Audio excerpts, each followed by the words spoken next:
Maybe things look fine on the outside, but on the inside, something feels off. And now you look back and wonder, how did I even get here? When did I make these choices? And is this actually the life that I want for myself? Hey, it's Luca, and welcome to the Luca Savazzi podcast.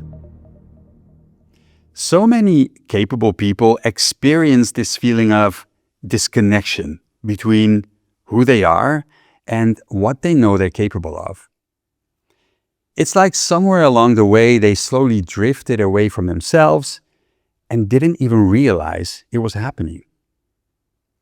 So the question is, how do capable, intelligent, well-meaning people slowly lose touch with who they are and what matters to them? And more importantly, how do you find your way back? If this sounds like you, don't go anywhere. Because today we are talking about the 6 most common ways that people drift away from themselves and how to find your way back. I'm excited to introduce today's guest to you, Marina Palmarini. She's a transformational guide and a healing facilitator. After navigating her own journey through emotional pain, disconnection, and profound inner change, she now supports others in remembering who they are beneath the noise of conditioning and fear. She's also the author of the book Dancing with Life, A Journey Back to Yourself. Her approach is a blend of rapid transformational therapy, subconscious reprogramming, trauma and emotional healing, energy work, and spiritual integration. She offers transformation for mind, body, and soul. Please help me welcome to the Luca Savazzi podcast, Marina Palmarini. Hey Marina, how are you? I'm really good, Luca. Thank you for having me. How are you doing today? I'm doing fine. I'm so excited to have you on the podcast because we've been talking about this for quite some time. But before we go into that, if someone is listening to this conversation already and they feel unfulfilled, maybe they feel disconnected, frustrated because there's a gap between where they are and where they want to be in life, what becomes possible if they take to heart everything that we talk about in this conversation? Yeah, well, great questions. I believe 2 important things, very practical, would become possible for them. The first is to understand why they are experiencing that drifting, that feeling stuck and disconnected. So it's very important to understand what are the forces and places. And 2, what they can actually do. Like technically, we would provide tools, not only understanding, but things that everyone can do based on their own situation, because we make it very specific, little things that they can start doing today to really take that step back and to return to themselves and eventually live a life of purpose, fulfillment, and fullness. What does drifting actually mean? How do you know when you're experiencing it? We start drifting and losing that sense of alignment with our unique, authentic self when inside of us there is a sense of not coherence. Not with our identity. Imagine it's a little container. What we feel, what we think about, how we act. There needs to be a coherence. When there is that sense of coherence, I have an identity, strong sense of self. I am in alignment. I think I want to do something. I act based on what I want to do, right? So I'm in alignment. Drifting means that for some reason, we're going to talk about that sense of coherence starts disappearing and we disconnect from that sense of self, and then we go through different direction unconsciously until at some point we wake up and we feel lost. So what you're saying is when you're in alignment, your thoughts and your actions, they are coherent. So if I, for example, being in alignment, I think I'm looking for a relationship. So I want to love and I want to receive love, and I feel that I deserve of love, and I act upon that. Like when I am in a relationship, I want to be, so I don't disappear, I don't feel bad. Like I really go through it and I want to have a relationship. So this is, I'm in alignment. I believe, I want it, I act upon it, I deserve it, and I want to be in a relationship. The relationship could go wrong for many reasons, but I am in alignment. Not being in alignment means that in my mind, I want to be in a relationship. I want to give that love. But for some experience that I had in my past, which we can talk about later, my body, for example, in my body, I don't feel safe of receiving love. I don't feel safe in a relationship, but that can show up in many ways. So I want love. Somehow I can't have that relationship that I feel I want to have. And that's because inside of us, there is not this alignment. And so, right, for us to experience that relationship is working back and understand what happens to me because I am experiencing that. But sometimes you go through a moment in life where you want something, but it's just not attainable. It's just not working. How is that different, or is it different from being misaligned, or could it just be a moment in life that you're experiencing something that's not working? Could be both. Not all of us are misaligned. Obviously, finding a new job or a new relationship is challenging. What I think the difference is in the level of awareness that we can bring into the moment when we ask ourselves, why is not working? So always start from the experience that you're having and check in with yourself. Do you see repeating patterns? For example, I find someone, I find following love straight away, everything goes well, and then maybe the other person push away, or maybe I feel I want to push away. So you need to find patterns. Repeating patterns are a signal that actually you probably are acting in a way that instead of attracting the relationship, somehow you are pushing away. And it sounds to me like what you're saying is that you think in your mind you want something, but subconsciously you're rejecting it. Yeah. And so these two forces are not, they're not unified into wanting that relationship. One part wants it, the conscious mind, and the unconscious is maybe pushing it away, which is why you need awareness. Yeah, you touched upon such an important point, because it's not that their unconscious mind doesn't want it. There is a belief there that I learned at some point in my life that makes me believe that I want, but love is not available to me. And this, we are not conscious about that. So if I believe that something is not available for me, because the subconscious mind actually it's like 90% of whatever we exude in the outer world is driven by the subconscious mind. So those beliefs always take over until we become conscious about them and we reframe them. Which brings us to the fact that awareness and challenging those beliefs, or at least acknowledging what those beliefs are, understanding them and trying to figure out if they're true, is a very important part of questioning that. And I say also awareness. Why awareness is important? You cannot fix what you don't understand. Once you understand something, you're already 50% ahead to fix it. That's what this conversation is about, understanding the type of drift and how to get back from it. And now I'm really interested because you've helped a lot of people experiencing how it is to come back from that drift. And so you've recognized 6 types of drift. Yeah.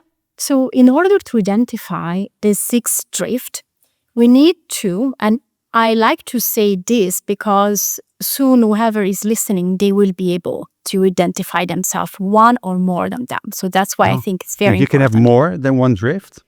Yeah, you can have more, but there's always one that in this moment of life is more predominant, but you can have more. Like, we are human, right? This framework, Luca, is to help people to understand. But ultimately, we are way more complex than that. Right. So imagine a cross. So in the middle, in the intersection, there is you, aligned, perfect, just born. You are there. On the top of the cross, there is the outside forces. On the bottom, the inside. And then on the horizontal, right? On the left side, we have here, like the horizontal line, what it stands for is what God lost. Some of us, we never lost anything. We just lost direction. We know who we are and what we are capable of. For some reason, we just are lost and we don't know where to go. But for some other, we lose direction because actually we lost identity. For some reason, a moment in our life, we never got the chance to really know who we really are, what we like. And I will talk about that. So that's the two forces, right? The mechanism in play was something outside or something inside. Okay, and now that I understand that, okay, for me was something outside, okay, but then did I lose just direction or did I lose identity? And those 6 categories fall in those 4 quadrants. Now I'm curious, how do you know where you are? So maybe let's start with the first type of drift. How does it feel to be there? How do you get there? Let's start with the first one. Okay, so let's introduce one of our 6 drifting. This is the one, as you just mentioned, is called the pleaser, or we could use the people pleaser, right? Someone that is living someone else's life. So this person, this type of drift is on the top left of the quadrant. And basically the force in play is an external force, so something happened outside of them. And what they really lost is a sense of direction. So let's say who is the pleaser. So the pleaser is someone that at some point in life, from some point, they never actually trained the choosing muscles. Because, for example, they learned that disappointing parents, the caregivers, teacher, whatever, would make them not feel loved, accepted, right? When you are a child, you need to feel loved, accepted to survive. So at some point, kind of also late in life, not very early, but they learned that they had a sense of self. They knew they were being this a wonderful kid, but they had to start shutting down because they learned that they were upsetting someone by being themselves. Right. And so they believe that not stepping up for themselves, making place for other people, making yourself smaller, shrinking, they believe that is how you protect yourself? Yeah. All this drift are protective mechanism. Very, very smart at the end of the day. There's nothing wrong with that, but they're protective mechanism. At some point, your mind learned that you need to be loved, accepted, wanted, and you need to, change something in you to have this survival things. And for the pleaser, that's what happened. Right. For example, I can go a little bit more into details. It was a little bit about me, right? I always had to make, for example, or if you're a kid, you need to make your mom happy, or your son, not because your mom is bad, but maybe you feel that you get this sense of reward and appreciation if you are this perfect kid, or if you do certain things, you go to certain school. So what you're learning is, okay, then my mom, my dad, or whoever, they only love me. It's not true, but as a kid, that's what you learn. They only love me if I make them happy. And those are the things that make them happy. But what's the signal for them to know that they are really not fulfilling the purpose?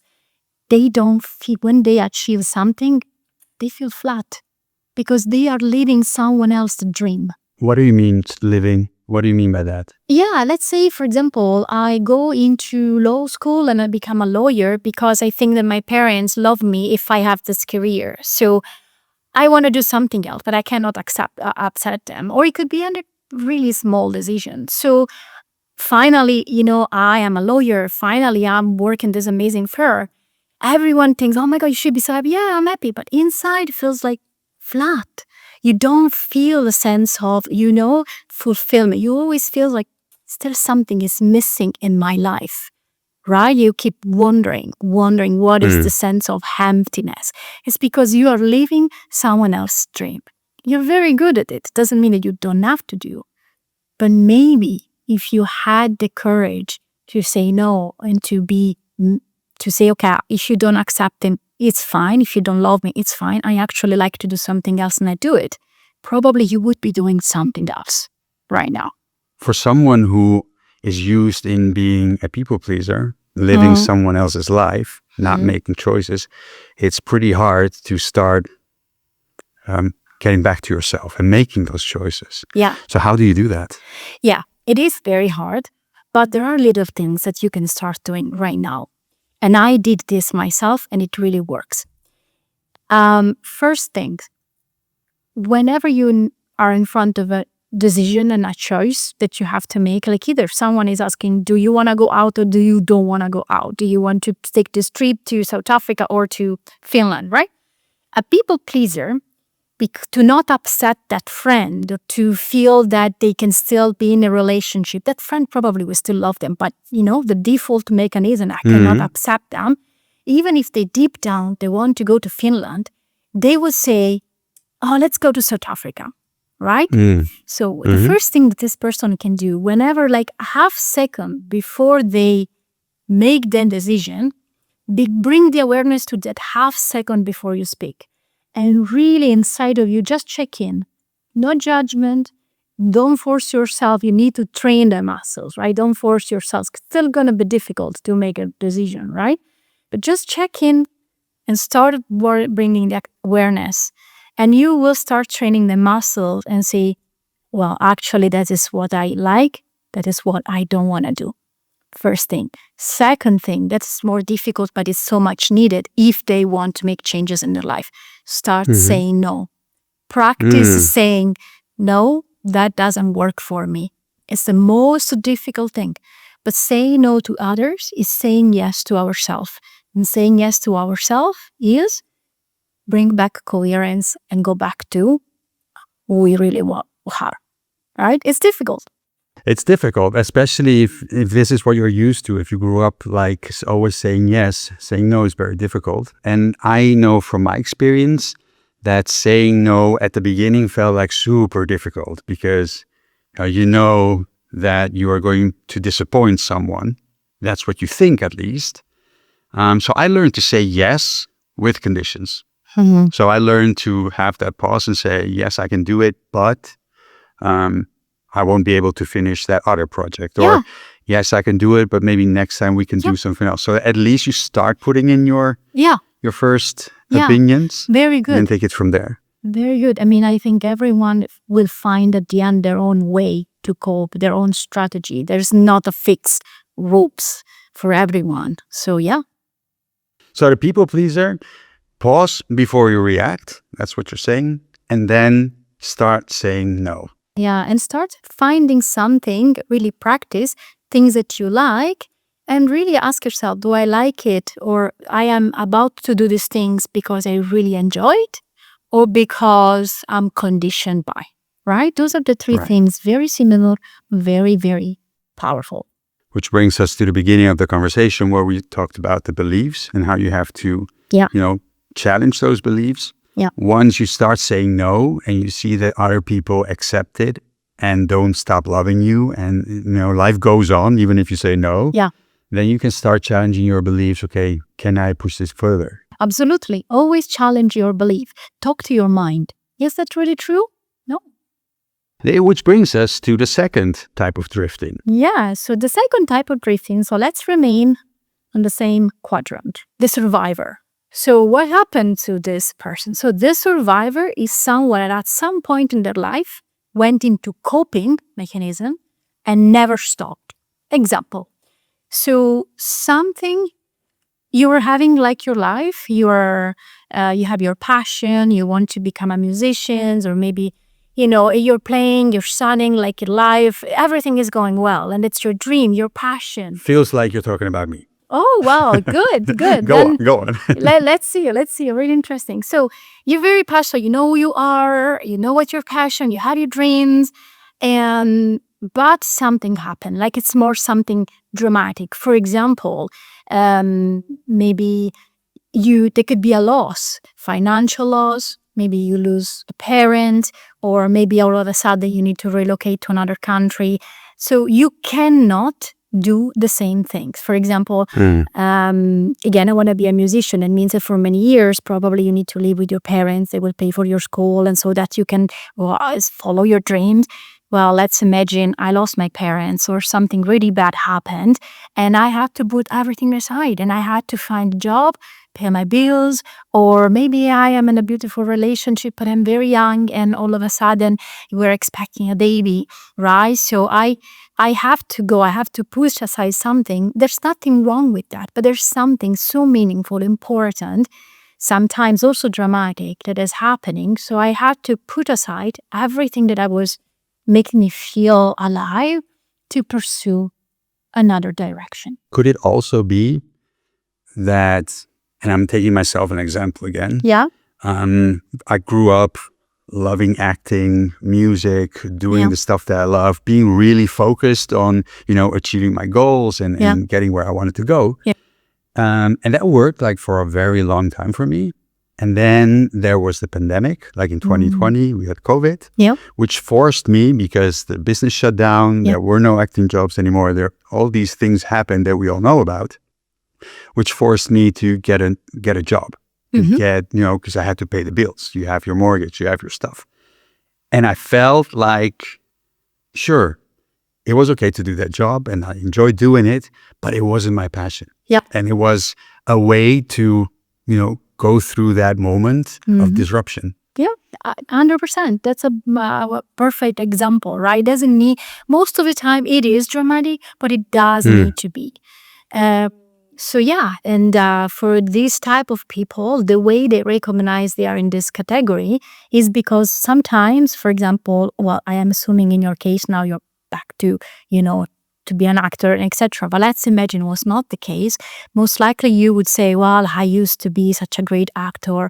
I used to do, So these people, they remember that there was a moment in their life when something happened, big or small, and the drift, right? So they remember.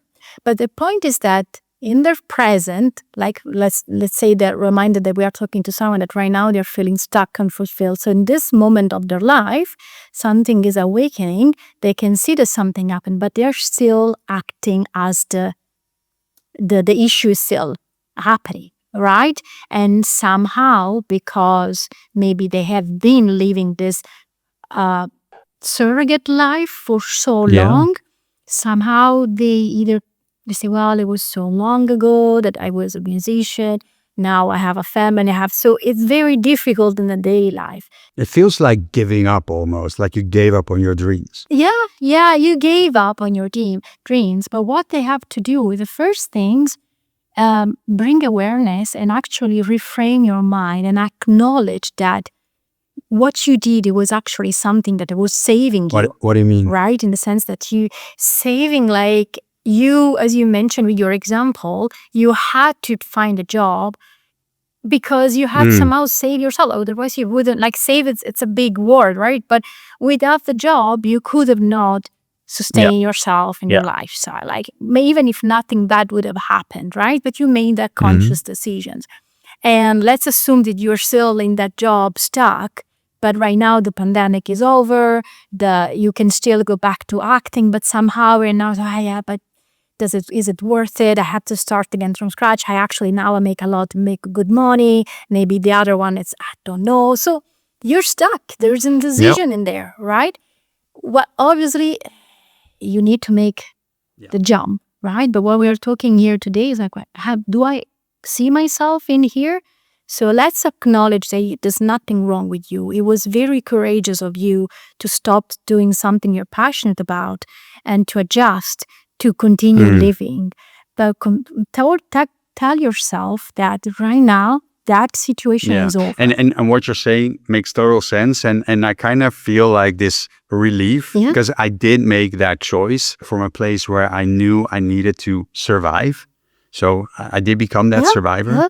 The thing is that if you stay stuck after you acknowledge that this is not who you are, where you want to be, you mentioned something like really interesting. You have to get out of comfort. It's about taking that decision.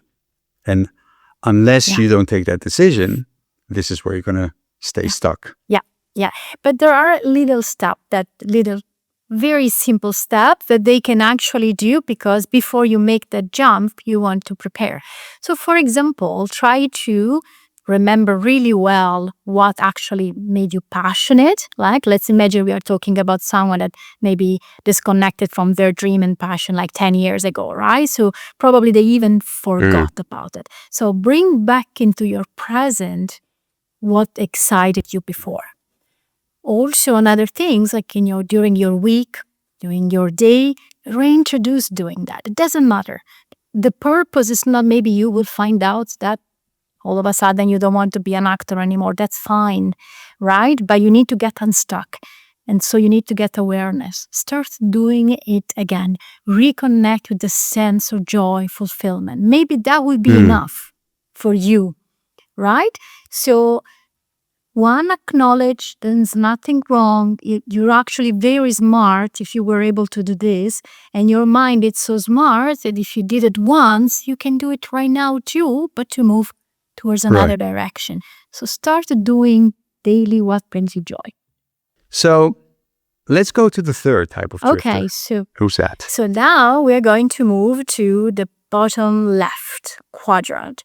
So the first drifting, the first category here is what I call like the sleepwalker. Right? Okay. So the sleepwalker is someone that, and I hope it's not offensive using this word. I mean, I see myself in all of that, to be honest, right? And you can be more than one, right? That's what you said. You can be. Okay, so the sleepwalker. So the sleepwalker is someone that during their life, they made sensitive decisions. So they made a decision, they made sense for them at the time, but they did not choose the life that they are living. I'm going to explain what it means. So, yes.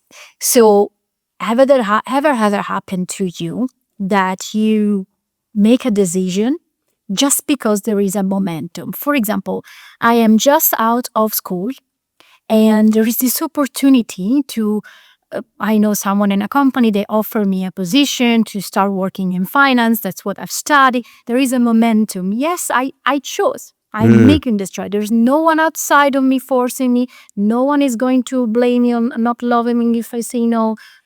I follow the momentum. So the momentum is what motivates me.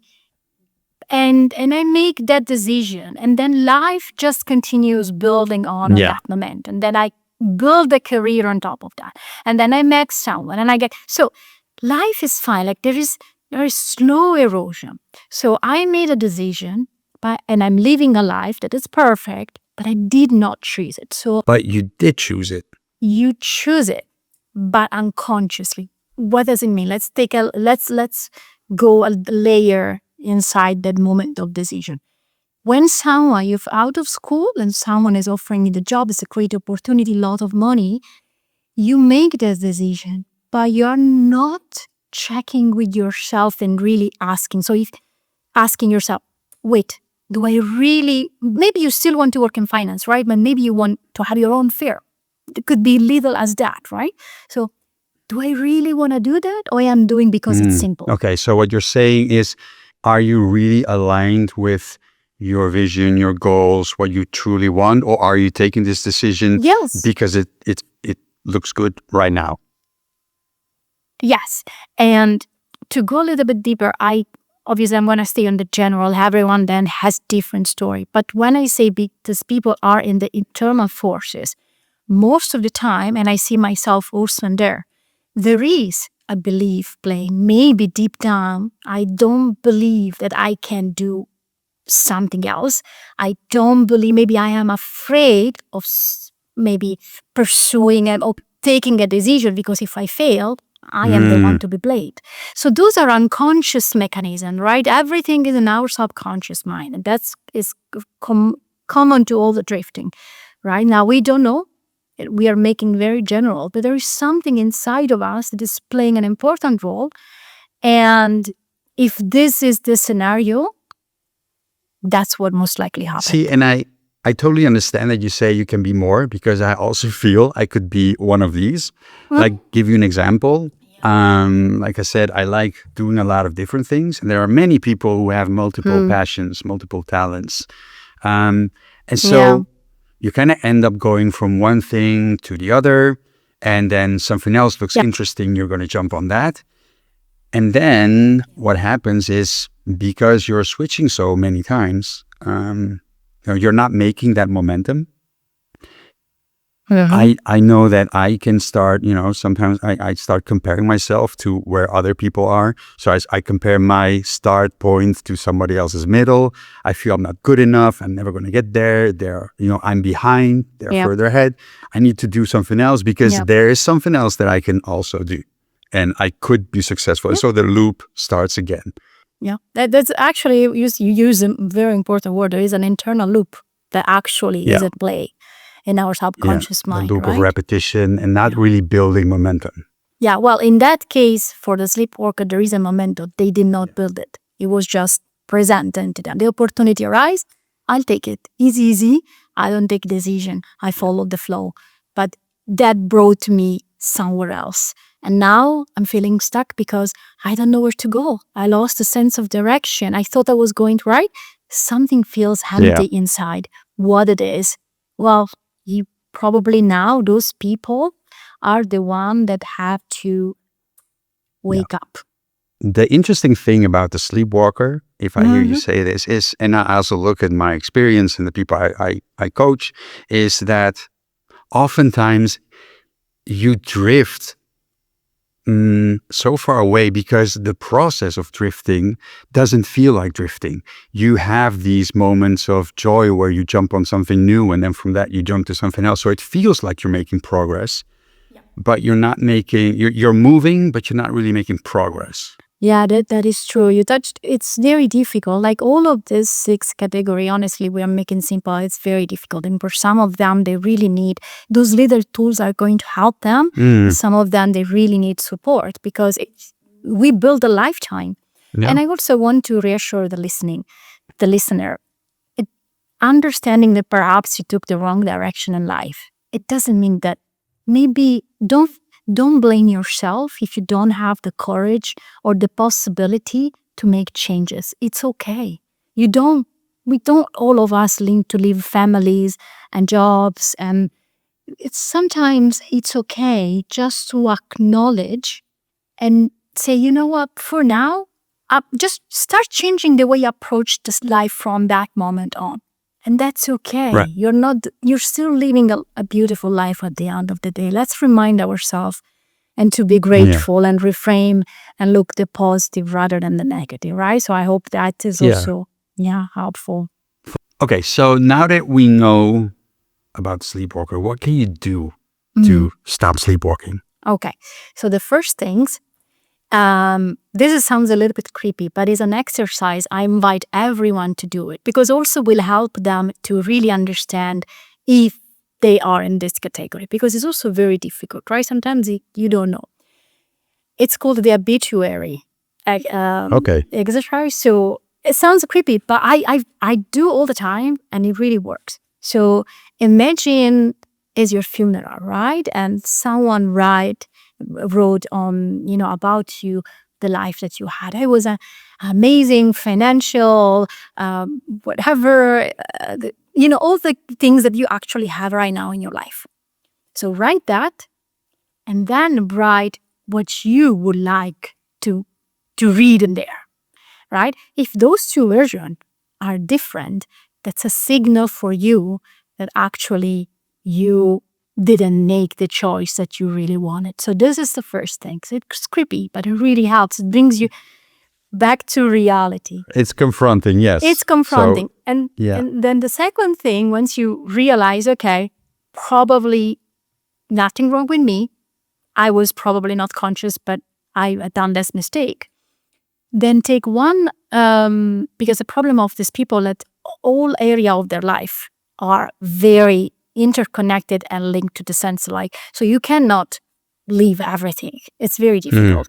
But take one area, for example, job, or one little area of your life, and start really being conscious, like make more decision and ask yourself, if I were to make this decision again, which one I would take, right? Or it could be even like every time today that you are in front of decision, ask yourself, look back yesterday, if today I was going to make the same, confronting with the same decision and choice, which one I would take. And really practicing, because for those people they go more on autopilot, right? So they ride a wave.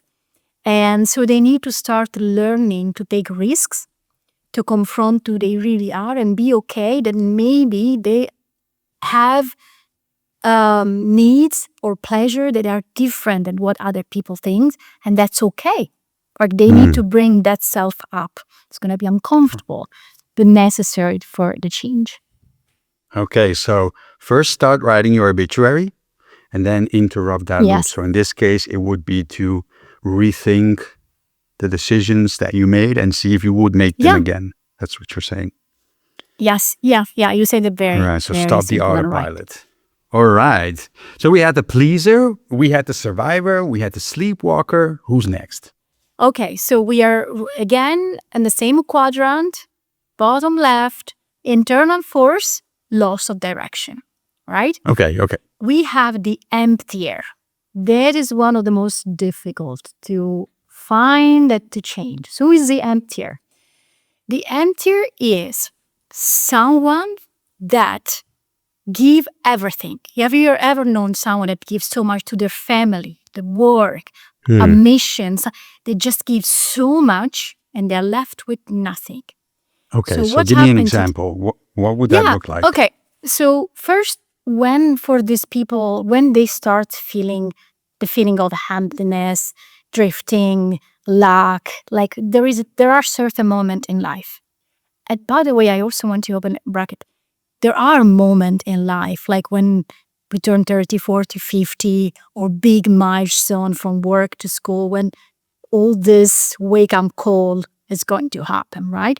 One of this, for the emptier specifically, could be, for example, retirement, or maybe losing a job and not being able to go back to the job market. What happens? Have you ever met someone that either they lose a job or they retire, whatever, and they feel the entire world crumble? Specifically, for these people, they give so much because internally, here the internal, they did not create a sense of pleasure for themselves. So whatever they do, the force that is training them is because they feel needed. If I do things and I give 100%, and it's a beautiful thing. There's nothing wrong.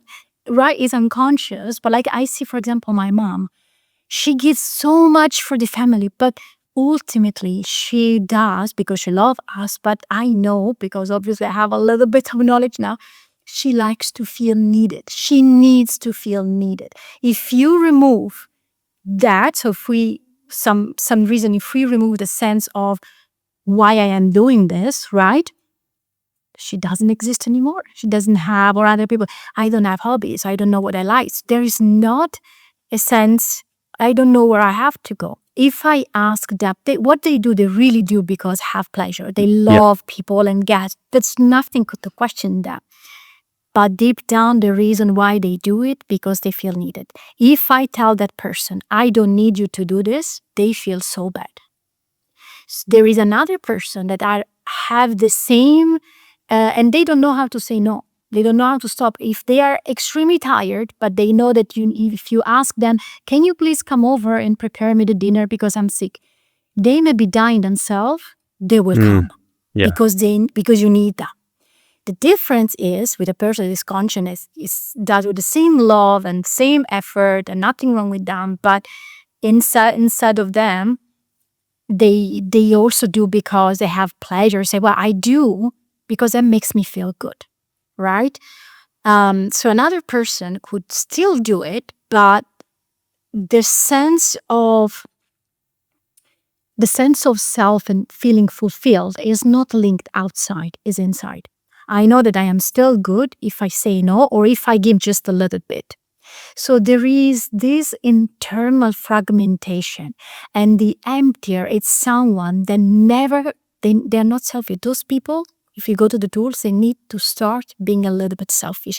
They never do things for their own pleasure.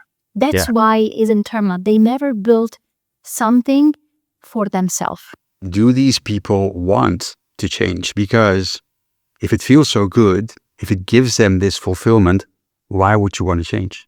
No, that's a good question. So let's not forget, obviously, we are talking here to people, if they're listening, it's because they are at some point in life that they recognize that something is not going really well. So those people, for example, why they empty or what happens, all of a sudden, right, have they recognized themselves. They keep doing the same things that they keep make them feel alive, giving to family, giving to job, because they give so much, they don't feel anything. So they feel that they lost the passion, they lost the motivation, they still keep doing, right? So to go back to your questions, we are addressing to people that they have had that habit and all of a sudden they feel like drained. And even if they take a vacation, okay, maybe my mojo and my no, like everything, it's flat. I used to love painting. I gave everything to it. It doesn't excite me anymore. Right? So one, I am empty. I'm drained. Those people are not lazy.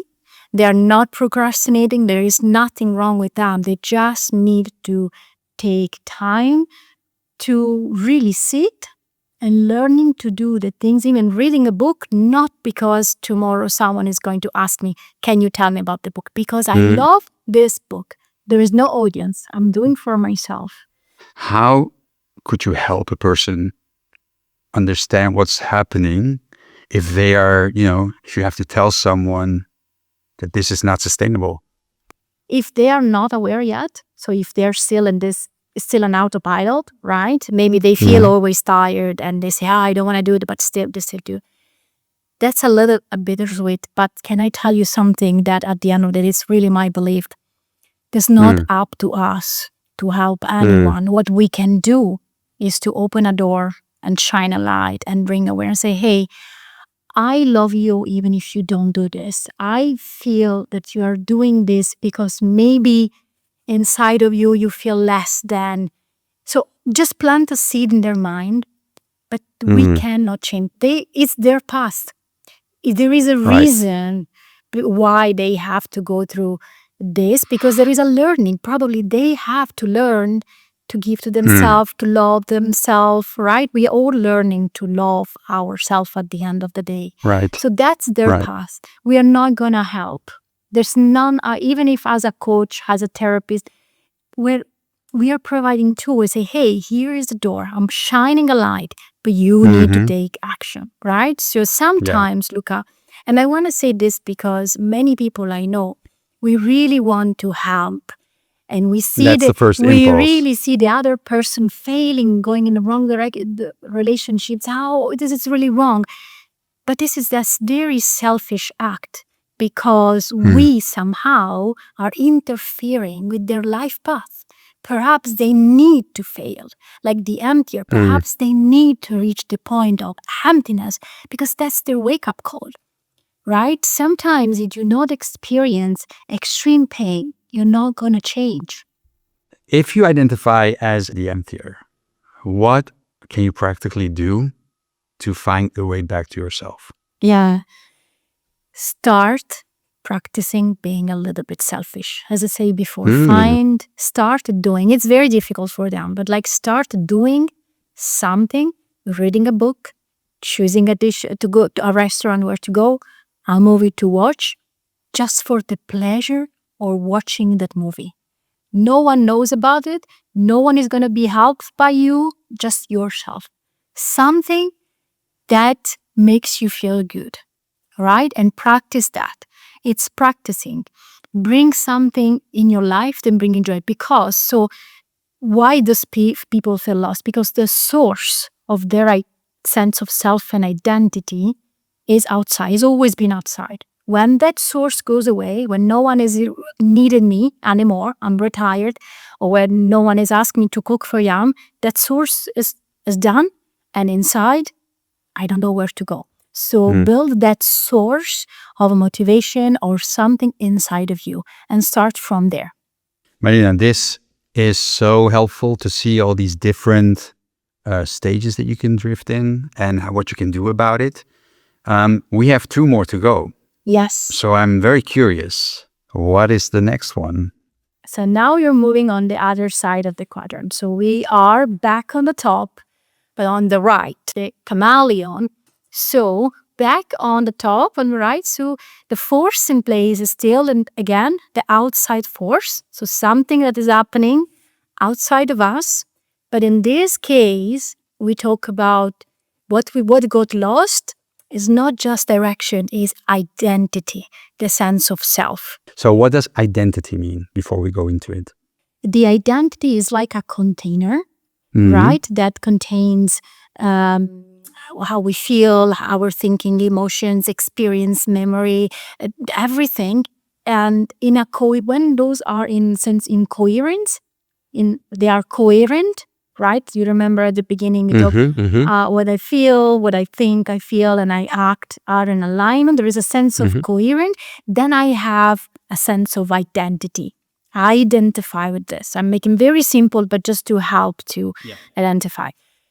For some people, like this first, like the next drift that I'm going to introduce, which is called the chameleon, the very early in life, for something that I'm going to tell very soon, they never developed the sense of self, this identity, right? So before, like the pleaser, for example, they lost direction because they have a sense of self. So if you ask them, do you want to go left and right? Maybe they say right to please you, but deep down they know they want to go left.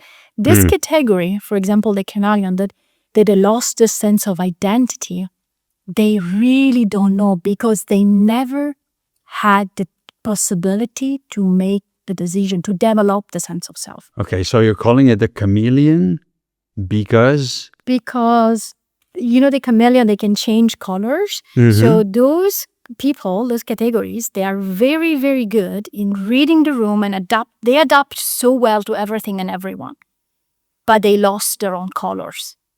They're very good in adapting to all other people's colors. They lost their own. Why this happened? There are, unfortunately, a certain people that since the moment that they grow up, they live in a dysfunctional family, maybe alcoholic parents or dysfunctional family, like not emotionally available, and maybe they learned that they had to adapt. How is the mood of my mom and my dad today? What do I have to do? Who I have to be loved, accepted, wanted, otherwise I'm going to die. So there's the same mechanism, right? As a kid, we need their love because otherwise we don't survive. So the difference between the pleaser and the chameleon, the pleaser... Yeah, I was just going to ask, Yeah, those are very similar, but there is a difference. So as a pleaser is born, they're being this child, developing nothing wrong, but still for something external, they start adapting, all right? But that's a pleaser. The pleaser. So the sense of self is developed. On the chameleon, it never developed. So how those people growing up in life, those are incredible, wonderful people because they are so empathetic. They tune in so easily in other people, but they start making choices because of how the circumstances hit. So they go where the wind goes somehow, right? What makes the pleaser develop this sense of self? And why doesn't the chameleon develop it? Where's the difference? Well, because for the chameleon, the situation, like the external forces, most of the time is living in a family with caregiver where it's not safe. It's very, very early in life. Like I am born in an environment where I don't have the space to feel safe enough to explore myself, to really play with myself, like playing, like I do this because I can't. It's so unsafe that the first thing I can need to learn to do is to read. How's my mom? And the kids, babies, they do this, right? How's my mom today? Can I say this? Can I shout? Do I need to sleep? When you grow up in an environment that is unsafe, where you are constantly feeling that you are walking on eggs, that you don't have to upset anyone. This is when you stop building your own identity. You never start. You just only went in adapting. You just only learned to adapt, never learned you. Right? So the self-center is no container, like it's not container. Like it's never, I never ask myself, do I want an ice cream or do I want, I don't know, pasta? Never. I don't know because I never asked. So for those people, for example, in a daily life, they may have trouble in relationship, in staying for too long. Why? Because relationships are very an unsafe place, because at some point when you go deep in that, you need to start showing who you really are, the sense of self. And they don't feel safe. One, because they don't know who they are. If they are alone in a room, they don't have a phone, there's nothing kind of distracting. It's very uncomfortable for them. As a relationship, they may be, for example, avoidant, like fearful, like avoidant type of people, like they pulled away because they are so scared. They don't know who they are. So they may be in life starting taking jobs and they still leave. There's nothing wrong, right? I'm really giving example here. But this week I'm called and this feeling unfulfilled is because they are following direction because of still momentum, but because I'm pleasing someone, I'm reading the room, this what needs to be done, that's what people want from me, that's what feels safe, that's what feels good, but I don't, because I actually don't know what I want. And that's very scary. It's very scary. So for someone who feels they are this chameleon, and now they wake up and they feel scared, they feel lost, they have no idea what they want, how do you reconnect? Oh, it's not that difficult. It takes a lot of practice, probably more than the other, right? But the sense of self is there. Those people, they need to build that self through evidence. They really need to build through evidence. What that means, really, every day, whenever you are choosing a meal, ask yourself, be very conscious. It's very difficult and uncomfortable at the beginning, but you need to parent yourself. You need to be your parents. Hey, kid, do you want an apple or do you want a pear? And then you pause and you tune in. There's going to be a signal. I want a pear. Okay. Do I like it? Experience it. Build evidence, right? If start small every day, it gives that sense like you need to build that self. So you need to be very cautious. Another things that they can do, for example, is to find a time during the day where they disconnect, like stay alone in the room, no phone, no distraction, no night, alone. And just notice what arises. So you need to, those people never connected. They feel very disconnected from the self because they never connected.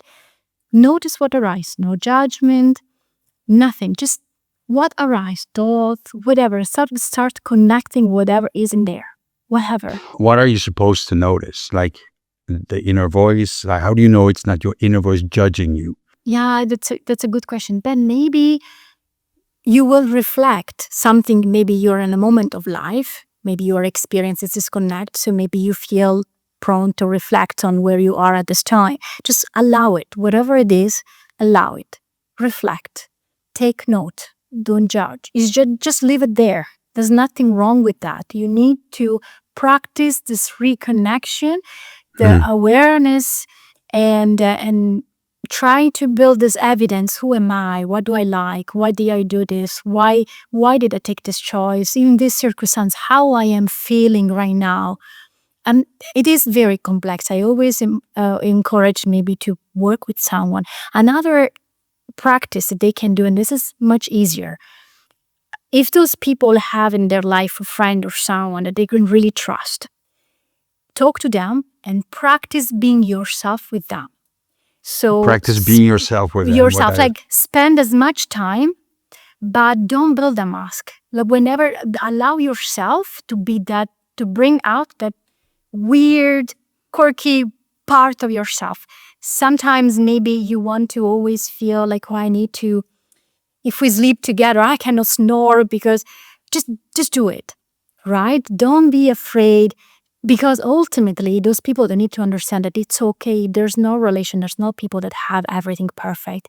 It's actually that imperfection, that it's okay. It's okay to have ebb and flow, and to have a day where I'm amazing and another day where I am a mess. Those people never learned that. They never felt safe to be not good and not perfect. So spend time with someone that loves you, talk to them, and practice crying, practice complaining, practice say no to something, practice being the messy version of yourself. Just bring that part. It's an exercise. It's a muscle. The intention here is to practice. You were born into a world that felt unsafe, to now suddenly start doing things that, go against your nature, because that's what it is, and start saying no, like the pleaser, is scary. So maybe see it as an experiment and start small. Yes, and this I'm glad you touched upon this. Whatever we are saying for all this category, we're just moving to the last one now. Please remember, the practicing whatever drifting you see yourself, this practicing, that the purpose is not because you need to make any changes today. The returning home, I'm going to use this big word, returning home, whatever it is for you, it's a life journey. It is a journey. You don't need to make this switch. It is impossible. But through awareness and training, talk to your mind, reframe, and do this exercise, work with some expert. It is your journey. You're going to reconnect with the better self. It is a journey. So don't blame yourself, and be really, really, really little by little. Marina, this brings us to the last one. Yes, the last one, it makes me think a little bit about you, because you mentioned this a lot of time. So you will tell me, okay, this is something internal. And loss of identity. I want to say the juggler, this is lost identity, lost direction. They can be a little bit in the middle. For the sake of this podcast, we put it lost identity. All right, who's a juggler? This is, I love this, because with these people, they're really nothing wrong. They really had the best life, this family, nothing traumatic happened, no external forces, no one not loving you. Those are very gifted people that just have a lot of talent. They like writing, they like playing, they're really good at coding. They have it all. And they're really good in what they do. Yes. I told you, because you talked to me. So those are the people that, for example, and a little bit is also me, they jump from one thing to another. I start this project, I do it, I go all in, and then something made me think, no, there is something else I have to do. Boom, I jump, and I never finish anything. I'm really good at everything. People think that I'm amazing. My resume is incredible. But then at the end of the day, I feel lost. I don't know what I really like. I don't know what I have to do. So those people are, imagine, like chapters without a book. So here, there is, the identity, there's no container. Those are people that never landed anywhere. And the reason why that happened is nothing wrong with that. They just had a lot of passion. They never chose anything and stopped there. Now, the reason why is internal, again, to make it simple, there's always something, maybe in the subconscious mind, probably because landing somewhere means that I may discover that I am someone I am not, and I'm good, and I'm scared. So there's always something in our subconscious mind that is playing. But at the end of the day, those people that have an amazing life, they just feel unfulfilled because they cannot pursue anything long enough to become successful. The reason you're not choosing is because choosing feels like you have to leave all these other options, all these alternative versions of yourself. You have to leave them behind. And that's super scary because you could be all of them. Why limit yourself? Yeah, you say really, really good. That's very on point. So choosing feels committing. And if I commit to something, it means that I'm finding something about me that probably I'm afraid to know. Number one. Choose, they think that commit to something means that I have to drop all the rest, which is not true. So one little exercise that they can do, actually one thing that I want to say before the exercise that could be even more helpful for those people, also kind of reassuring. Those people will notice, I'm sure yourself too, that you can take all this passion that you have. For sure, there is something common to all of them. For sure. Yeah. Try to identify that. And that is where is gonna give you the sense of direction. I like that you're saying this because it is something that I have struggled a lot about. It is something that I create tools about. Because it's also getting rid of an all or nothing identity. Yeah. But at the same time, committing long enough to allow yourself to see results. Yeah. And when you identify this common thread, like you said, I call them themes. Like for me, my theme is creativity. Yeah. My theme is expression. And when you do things within that theme, you can switch. You just have to commit long enough to start and see results. Yes. And one thing, that theme, you say creativity, you need to make it a little bit more specific. How specific do you have to get before your mind starts saying, oh no, I'm committing too much? Specific enough that your mind can create a clear picture. That's something that needs to make sense, right? Okay. If it's vague, if I don't create a picture, I don't know where I'm going. So it's still like a maker, creative. Okay, what is this? So ultimately, I cannot tell, but maybe if you sit enough, write down a few things, it will come up, right? So you need to be more specific. Maybe creating brighter, or something that you put that has that element of the visual, the acting, and the writing. It could be more the two things, right? But there needs to be a little bit layered more specific than just creative. So that's one. Another thing that they can do, like a reframe, tell yourself, I'm going to choose, for example, for 90 days, right? You take all this passion that you have and just see the one that now you feel more drawn to. Take that one, commit to that for 90 days, or depending on the project, and tell yourself, for this time, I'm going to create a parking lot. All these others, they still exist. They're still mine, but I choose to commit, and the purpose is to see I'm gonna go deep enough, because you also want, again, here there is a sense of self that you need to build that container. So you need to understand, I am doing because I'm good, but do I really like it? Does it really fulfill me? So there is really an internal work that you have to do.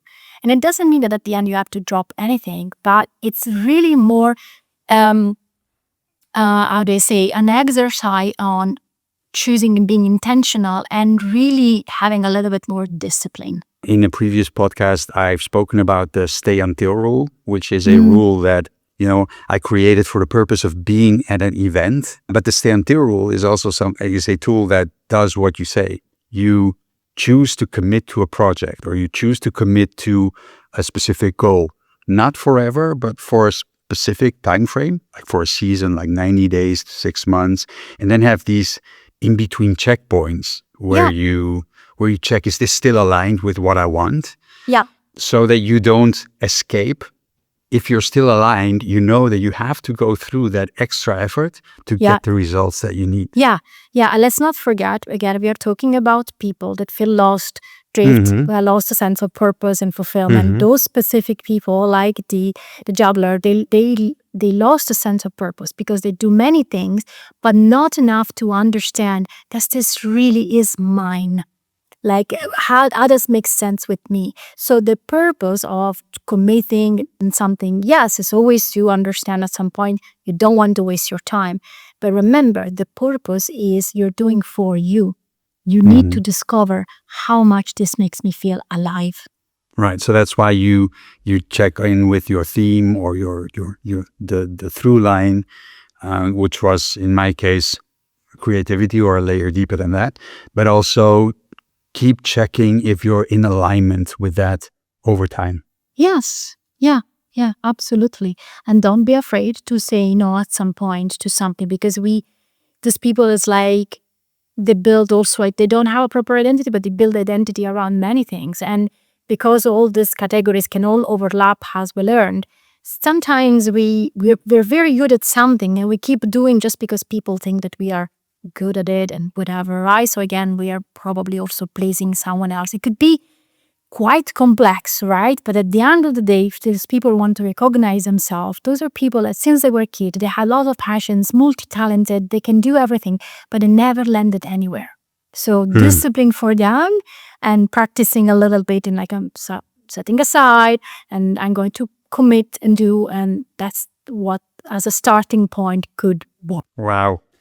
So, Marina, that was a whole lot. We got like 6 types of drifting. We went over the pleaser, the survivor, the sleepwalker, the emptier, the chameleon, and the juggler. Yeah.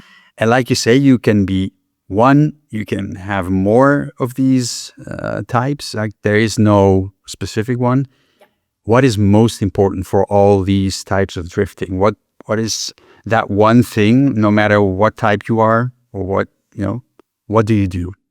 Be kind to yourself. One, tell yourself, if you are in this moment of feeling lost, drifted, whatever, this is not negative. It is a signal. There is that self, this direction, the purpose. It wants to come up. Now you learn that there are many mechanisms, many reasons, internal or external, or something that happens to everyone in life. Everyone. For some reason, you drift away. So now you have this opportunity. So stay. Allow yourself to feel lost. Allow yourself to stay in that mess and try to make sense of it yourself. Ask for help. But this is one thing that I invite you to do. Don't take any action yet. Just dive in. Like a seed, go in and allow yourself to stay under the soil enough to understand who you are and how you get here. And then consciously decide, am I ready to make the change? What I am willing to do. Ultimately, it's your life. Nothing is going to happen, even if you stay exactly where you are. But just move forward with more awareness of yourself, your past, your life, and the direction you want to go. So this is one thing. Another thing is, again, remember your mind at some point in life to protect you, to save you, put it in a mechanism that obviously now is kind of creating more problem, but at that time made you a sleepwalker, a pleaser, whatever, but he was protecting you. So your mind, remember, that is extremely powerful. And if it was able to do that, to protect you, your mind, the only job that they have is to protect you. So if today, consciously, after you stay a little bit and you tell your mind what you really want to do, because it's safe to go that direction, you will be amazed or how powerful your mind is. So make your mind your best friend. Thank you so much, Marina. You're welcome. Thank you for having me, Luca. And to you listening, wherever you are, I hope this conversation sparked something for you. No matter where you are in life, the journey back to yourself starts by recognizing that something needs to change. You can find out more about Marina Palmarini and her book Dancing with Life by checking out the links in the description. You'll also find a link to a quiz that you can take if you're curious to explore the 6 drifts for yourself. And if this conversation made you think of someone you care about, share it with them. I'm Luca, and I'm looking forward to seeing you in our next conversation.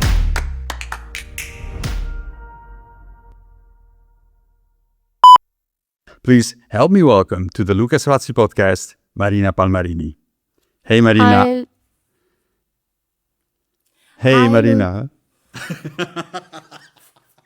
What the fuck? Okay. What the fuck? What the fuck? Literally, what the fuck? All right, so